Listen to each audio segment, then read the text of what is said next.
الصبح بدا من طلعته. حضرت فاروق اعظم کے ہاتھ میں تلوار تھی. گھر سے نکلے, کہنے لگے آج میں اس محمد کا خاتمہ کر دوں گا معاذ اللہ. اس نے گھر گھر فساد پیدا کر دیا تلوار لے کے. ابو جہل نے نا غصہ دلایا, کہنے لگا مکے میں کوئی سورما نہیں بچا جو مصطفیٰ کو قتل کر دے معاذ اللہ, 100 سن کھوٹ ملیں گے. جناب عمر کہتے ہیں تلوار پکڑی, اور یہ سویر کی بات ہے. ابھی رات کو نبی پاک کعبے کا غلاف پکڑ کے کہہ رہے تھے اللہم اعز الاسلام باسلام عمر ابن خطاب, یا اللہ اسلام کو عزت دے دے, عمر کو کلمے کی توفیق دے دے. رات حضرت عمر کہتے ہیں دن چڑھا تو تلوار لے کے نا میں باہر نکلا. میں نے کہا آج میں چھوڑوں گا نہیں. ہر گھر میں فساد معاذ اللہ, ہر گھر میں لڑائی. فرماتے ہیں رستے میں حضرت ارقم بن زید مل گئے. کہنے لگے کدھر جا رہا ہے؟ میں نے کہا آج میں مصطفیٰ کو قتل کروں گا. کہنے لگے جا پہلے اپنے گھر کی خبر لے, تو جدھر جا رہے نا ادھر بعد میں جانا, پہلے اپنے گھر کی پہلے خبر لے. کہنے لگا میرے گھر کو کیا ہوا؟ کہنے لگے تیری بہن فاطمہ بنت خطاب اور تیرا بہنوئی سعید بن زید دونوں کلمہ پڑھ چکے, جا پہلے اپنے گھر کی خبر لے. حضرت عمر فرماتے میں گیا, بڑا غصہ آیا کہ میرے گھر میں آگ لگ گئی. میں سردار مکے کا اتنا سخت گیر آدمی, میرے گھر میں اسلام آ گئے. فرماتے ہیں میں نے جا کے نا اپنی بہن کے گھر کی طرف رخ کیا. دروازے پہ پہنچا تو میں نے سنا اندر سے آواز آ رہی ہے, قرآن پڑھنے کی آواز آ رہی, قرآن پڑھنے کی. فرماتے ہیں میں نے دروازے پہ دستک دی, اندر سے آواز آئی کون ہے دروازے پہ؟ میں نے کہا عمر ابن خطاب.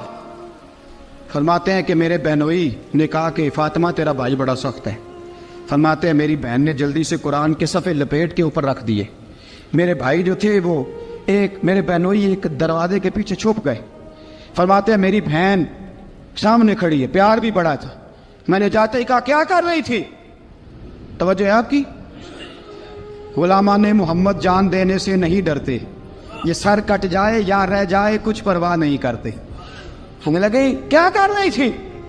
حضرت فاطمہ خاموش ہے. عمر کہتا ہے میں نے ڈانٹ کے, بولتی کیوں نہیں, کیا کر رہی تھی؟ میں نے کہا قرآن پڑھ رہی تھی, قرآن پڑھ رہی تھی. کہا تجھے پتا نہیں, تجھے میرا پتا نہیں؟ فرمایا سارا ہی پتا ہے. کہا تو جانتی نہیں لات و منات کو برا کہتے ہیں؟ فرمایا وہ بعد کی باتیں تھی, وہ جاننے نہ جاننے کی باتیں. دوستو توجہ, حضرت عمر ابن خطاب فرماتے ہیں کہ بہن اس جلال, اس روب, اس اعتماد سے بولتی تھی کہ میں نے ایک تھپڑ مارا بہن کے منہ پہ, میری بہن ادھر جا کے گری. فرماتے ہیں کپڑے جھاڑ کے کھڑی ہوئی, کہنے لگی عمر ایک تھپڑ نہیں تو 1000 مار, تو 1000 مار, لیکن یہ امید نہ رکھنا کہ میں قرآن چھوڑ جاؤں گی, یہ امید نہ رکھنا میں قرآن چھوڑ جاؤں گی. فرماتے ہیں کہ میرے ہاتھ میں تلوار تھی, میں نے دستے کی طرف سے نا, دستے کی سائڈ سے تلوار بہن کو ماری زور زور سے, سر سے خون نکل آیا. فرمایا میں اپنے بہنوئی کی بڑی عزت کرتا تھا, میرا بہنوئی پردے سے نکلا بیوی کو بچانے, میں نے زور زور سے 2 تلوار کی پشتیں اس کے سر پہ بھی ماری, خون نکلا. پھر میری بہن آگے ہوئی, پھر مارا. واقعی جب خون نکلا نا بہن کا, تو میری بہن نے اپنا خون اپنے ہاتھ پہ لگا کے کہا عمر جس ماں باپ کا خون تیری رگوں میں ہے اس کا میری رگوں میں بھی ہے, اسی کا خون میری رگوں میں بھی ہے. فرمایا عمر جس باپ کی پشت سے تو ہے میں بھی اسی باپ کی پشت سے ہوں, جس ماں کی چھاتیوں سے دودھ تو نے پیا ہے میں نے بھی اسی ماں کی چھاتیوں سے دودھ. توجہ ہے آپ کی؟ میری بات سمجھ میں آ رہی ہے؟ سنیں بات. رسول اکرم صلی اللہ تعالیٰ علیہ وسلم نے فرمایا, حضرت عمر رضی اللہ تعالیٰ نے فرماتے ہیں نبی پاک پہ نازل قرآن سنا تو جب میری بہن نے اس سے جلال کے ساتھ بات کی نا کہ عمر میں بھی اسی باپ کی بیٹی ہوں, میں بھی اسی باپ کی بیٹی ہوں, میں بھی اسی قبیلے کی ہوں, خبردار تو ترشرو ہو کے گالی 1000 دے, یہ وہ نشہ نہیں جسے ترشی اتار دے. فرمایا تو چارہ کر, ٹیل لگا, لیکن تو مجھے اسلام سے ہٹا سکتا؟ حضرت عمر فرماتے ہیں بہن کا جلال دیکھا تو میں ٹھنڈا ہو گیا, بہن کا جلال دیکھا تو میں نے کہا اچھا مجھے دکھاؤ کیا پڑھ رہی تھی, مجھے دکھاؤ ذرا کیا پڑھ رہی تھی. فرماتے ہیں میری بہن کہنے لگی تو کافر ہے, انما المشرکون نجس, جا پہلے وضو کر کے آ. جا غسل کر کے آ، جا پہلے نئے کپڑے دھلے ہوئے پہن کے آ، پہلے تیار ہو کے آ۔ حضرت عمر فرماتے ہیں میں تیار ہو کے آیا، میری بہن نے جھولی میں صفحے رکھے، قرآن پڑھے بہن، سنے بھائی، اللہ تقدیر بدل دیتا ہے۔ قرآن پڑھے بہن اور سنے بھائی،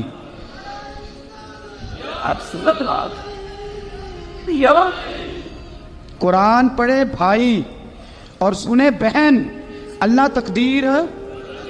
لیکن آج بہن بھائی قرآن تو سنتے سناتے ہی نہیں نا، یہ تو رواج ختم ہو گیا نا۔ وہ قوم جو کل لڑتی تھی ننگی شمشیروں کے ساتھ، وہ آج سینما دیکھنے جاتی ہے اپنی ہمشیروں کے ساتھ۔ معاذ اللہ، نعوذ باللہ، استغفر اللہ۔ ہمارا وہ حال نہیں رہا جو تھا۔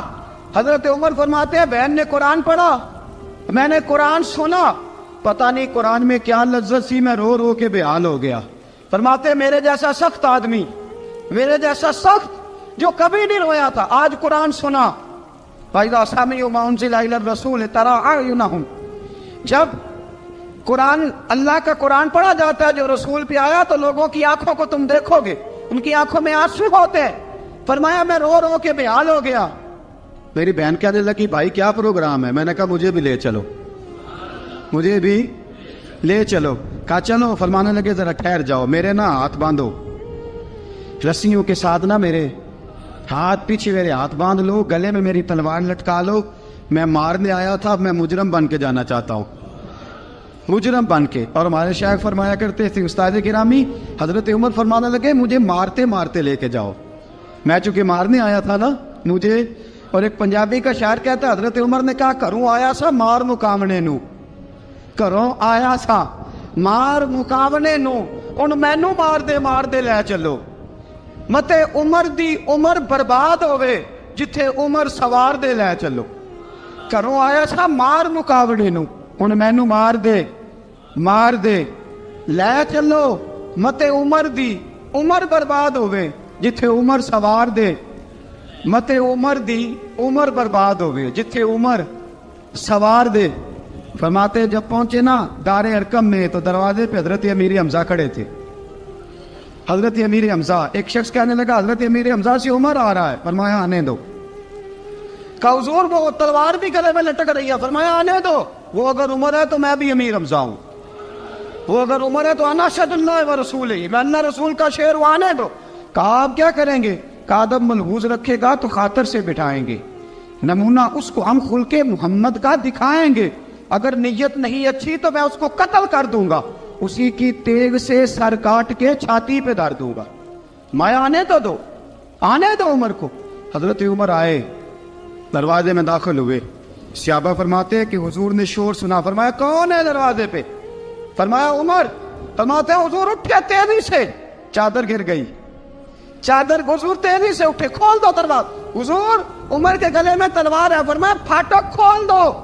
یا رسول اللہ عمر آپ کا دشمن، فرمایا کھولو دروازہ۔ کہا یا رسول اللہ خطاب کا بیٹا، فرمایا کھولو دروازہ۔ یا رسول اللہ ابو جہل کا رشت، فرمایا کھولو دروازہ۔ حضور ماجرا کیا ہے؟ فرمایا وہ اپنے آپ نہیں آیا، میں نے رات اللہ سے دعا مانگی ہے، میں نے مانگ کے لیا ہے، میں نے مانگ کے لیا، وہ اپنے آپ تھوڑا آیا ہے، مانگ، کھولا دروازہ، آنے دو۔ حضرت عمر جھٹ سے دروازہ کھلا نا، رسول پاک سامنے کھڑے ہو گئے۔ کیا منظر تھا؟ ابو بکر فرماتا ہے تمہیں کیا بتائیں کیا منظر تھا؟ حضرت ارقم فرماتے ہیں تمہیں کیا بتائیں کیا منظر تھا؟ میرے حبیب کی گردن تنی ہوئی ہے، آنکھوں میں آنسو بھرے ہیں پر نیچے نہیں گرتے، آنسو بھرے ہیں آنکھوں لیکن نیچے ٹپکتے نہیں۔ میرے رسول پاک آگے بڑھے، عمر کی گردن جھکی ہوئی ہے، عمر اوپر نہیں دیکھتے، حضور آگے بڑھے، جا کے حضرت عمر کا کندھا زور سے ہلایا، فرمایا کیا پروگرام ہے تیرا، کیا ارادہ ہے تیرا، بول۔ حضرت فاروق اعظم آنکھ یوں اٹھا کے کہنے لگے سونیا بس اب کلمہ پڑھنے کا ارادہ ہے، سونیا کلمہ پڑھنے کا۔ صحابہ فرماتے ہیں پتہ نہیں کیا ہوا، پتہ نہیں، حضور کا اتنا جوش ہم نے کبھی نہیں دیکھا، نبی پاک کو نعرہ لگاتے ہم نے پہلے کبھی نہیں دیکھا۔ جب عمر نے کہا نا سونیا کلمہ پڑھنے آیا ہوں، فرماتے ہیں رسول پاک کے جو آنسو بندے ہوئے تھے نا وہ ٹپ سے نیچے گرے، اور حضور نے فرمایا اللہ اکبر، اللہ اکبر۔ فرماتے ہیں حضور نے جب اللہ اکبر کہا تو سارے صحابہ بھی کہنے لگے اللہ اکبر، اللہ اکبر، اللہ اکبر۔ حضرت عمر فاروق کا عدل اور حضرت فاروق اعظم کا انصاف، اس کو دنیا جانتی بھی ہے، مانتی بھی ہے۔ حضرت فاروق اعظم رضی اللہ تعالیٰ عنہ قاضیوں کا تقرر کرتے وقت سب سے زیادہ احتیاط کرتے تھے کہ بندہ کس قسم کا ہے، اس کا مزاج کیا ہے، معاشرے میں اس کا وقار کیسا ہے، اس حساب سے اس کو تقرر کرتے تھے قاضی کے لیے۔ اور کیا حال تھا، حضرت زید بن ثابت رضی اللہ تعالیٰ عنہ کو آپ نے قاضی مقرر کیا، بعد میں معزول کر دیا۔ کیوں آپ نے معزول کیا ہے؟ تو حضرت عمر کہنے لگے اس کی وجہ ہے، ایک دن ایک شخص نے، حضرت ابی بن کعب نے مجھ پر مقدمہ کیا، حضرت عمر پر مقدمہ کر دیا، تو فرماتے ہیں کہ میرے سامنے میں دیکھ رہا تھا، جب میں عدالت میں پہنچا تو زید بن ثابت نے میرا کھڑے ہو کے استقبال کیا، اور جب مدعی آیا ہے تو وہ بیٹھے رہے ہیں۔ تو میں نے کہا کہ جب آپ دونوں میں ملتے وقت انصاف نہیں کر رہے تو فیصلے میں کیسے انصاف کریں گے؟ آپ اس قابل نہیں کہ آپ کو قاضی بنایا جائے، معزول کر دیا۔ اگر میں بحیثیت مجرم، بحیثیت ملزم آیا ہوں، اگر آپ نے میرا کھڑے ہو کے استقبال فرمایا تو پھر مدعی کا تو زیادہ حق بنتا تھا۔ اور ہم پر اعتراض ہے کافر کا، وہ کہتے ہیں تم عدل نہیں کر سکتے۔ بولا آدمی ہے نا، وہ دیکھتا ہے آج کل کے مسلمانوں کو، آج کل کے مسلمانوں کو دیکھ کے رائے قائم کرتا ہے۔ ہم اسے کہتے ہیں ہاں آج کل کے مسلمان نہ دیکھ، وہ جنہوں نے ڈائریکٹ نبی پاک کی نکاح سے فیض پایا تھا انہیں دیکھ، ڈائریکٹ جو رسول پاک کی نکاح کے فیض یافتہ تھے، عدل و انصاف سے بھر دی دنیا۔ حضرت فاروق اعظم، عمر بن عاص مصر کے گورنر تھے، حضرت فاروق اعظم نے انہیں متعین کیا تھا۔ ان کے بیٹے کا مصر میں جھگڑا ہو گیا کسی عام آدمی کے ساتھ، گورنر کے بیٹے کا، اور گورنر کے بیٹے نے اس مصری کو، ایک عام آدمی کو درے مارے۔ تجھے پتہ نہیں میں گورنر کا بیٹا ہوں؟ مصری نے کیا کیا، گھوڑے پہ بیٹھا سیدھے مدینے آ گیا، سیدھا مدینے۔ حضرت فاروق اعظم کے در دولت پہ پشت سے کپڑا اٹھایا، پشت سے اس نے اپنے نشان دکھائے تو جناب عمر کی آنکھوں میں آنسو آ گئے۔ ایک عام آدمی ہے، جانتے کوئی نہیں، تمہیں رو پڑے، اتنا ظلم، اور میری سلطنت میں کوڑے برسے تیری پشت پہ، فوراً بھیجا، جاؤ بلا کے لاؤ۔ حضرت عمر بن عاص اپنے بیٹے سمیت آئے، بڑی عدالت ہے۔ حضرت فاروق اعظم کے لفظ، فرمایا اس کو اس کی ماں نے آزاد پیدا کیا تھا، تو نے اسے کیوں غلام بنایا ہے؟ اس کی ماں نے آزاد جنا تھا، تو نے کب سے لوگوں کو غلام؟ کہا بیٹے یہ کیا کہتا تھا؟ یہ کہتا تھا میں گورنر کا بیٹا ہوں، تجھے جانتا نہیں؟ فرمایا اب یہ بڑی عدالت ہے، کوڑا پکڑ اور اس گورنر کے بیٹے کی پشت پہ برسا، اور اسے کہہ تو گورنر کا بیٹا ہے، میں محمد کا غلام ہوں صلی اللہ تعالی علیہ وسلم۔ اسے بتا، اسے اب بتلا کہ تو گورنر کا بیٹا ہے نا، میں نبی پاک کا غلام ہوں، اور جو مصطفیٰ کے غلام ہوتے ہیں وہ سارے برابر ہوا کرتے ہیں۔ حضرت فاروق اعظم کا عدل، جناب فاروق اعظم کا انصاف، جناب فاروق اعظم رضی اللہ تعالیٰ عنہ۔ روم کا ایلچی آیا نا حضرت عمر فاروق کے پاس، تو وہ کہتا ہے میں پیغام لے کے آیا اپنے بادشاہ کا، اور میں سفیر تھا، میں بڑے ملکوں میں گیا، بڑے بادشاہ دیکھے، بڑے امیر دیکھے۔ حضرت فاروق اعظم رضی اللہ تعالیٰ عنہ کے دربار مجھے بھیجا گیا۔ جب پہنچا تو میں نے مسلمانوں سے کہا تمہارے بادشاہ کا دربار کہاں ہے؟ انہوں نے کہا نہ ہمارا بادشاہ ہے نہ کوئی دربار ہے، نہ بادشاہ ہے نہ کوئی۔ اچھا تو پھر وہ کدھر بیٹھتے ہیں؟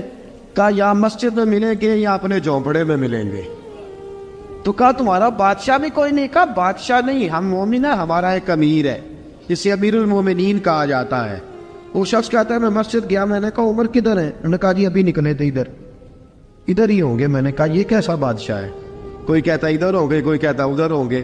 یہاں تو صوبائی وزیر صاحب سڑک سے گزرے تو سارے روڈ 3 گھنٹے بلاک رہتے ہیں، اور یہ کیا چکر ہے کہ لاکھوں مربع میل کا حکمران، کوئی کہتا اس گلی میں گیا، کوئی کہتا اس گلی میں گیا، یہ کیسا بادشاہ ہے؟ کدھر ہے عمر؟ انہوں نے کہا یہی تھا۔ دوسرے سے پوچھتا جو وہ باغ کی طرف گئے، باغ میں گئے تو وہ ایلچی کہتا ہے میں نے باغ والے سے پوچھا کہ یہاں تمہارا امیر کدھر ہے؟ انہوں نے کہا وہ درخت دیکھ رہے ہو؟ کہا حضرت دیکھ رہا ہوں۔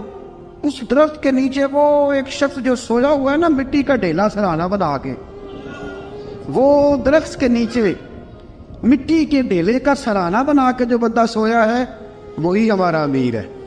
وہ سامنے حضرت سیدنا عمر فاروق کے پاس وہ بندہ جا کے کھڑا ہو گیا. وہ کہتا ہے کہ پسینہ گر گر کے نا مٹی کے ڈھیلے پہ گارا بنا رہا تھا. پسینہ گر گر کے مٹی کا ڈھیلا وہ تر تھا. حضرت فاروق اعظم سو رہے تھے.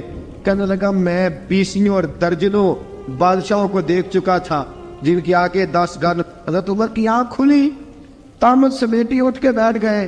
کدھر آیا ہے؟ کہنے لگا حضرت جی آیا تو کسی اور کام تھا, آیا تو کسی, لیکن اب کام کوئی اور بن گیا ہے. آپ نے فرمایا اب کیا کام بنا ہے؟ کہنے لگا میرا کام یہ بنا ہے کہ میرا بھی دل کیا میں بھی کلمہ پڑھوں اور نبی پاک کا غلام بن جائے.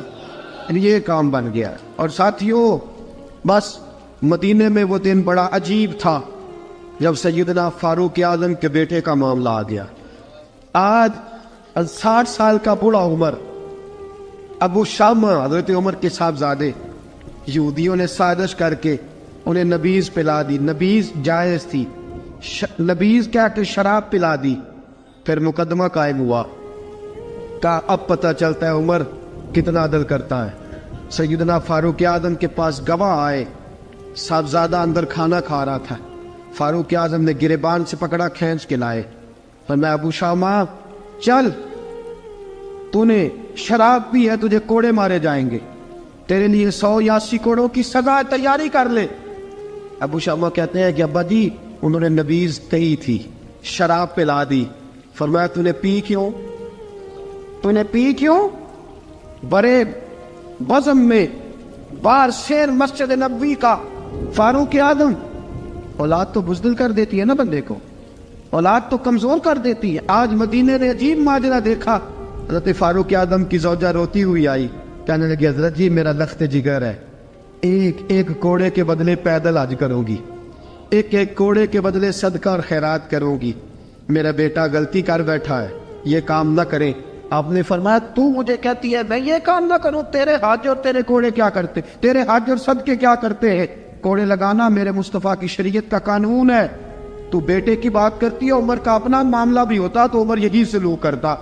لوگوں نے کہا حضرت جی آپ تھوڑی دیر, ابھی ان کی والدہ پریشان ہے, گھر میں پریشانی ہے, ذرا ٹھہر جائے, کل پرسوں ترسوں سنا دے لیجیے گا.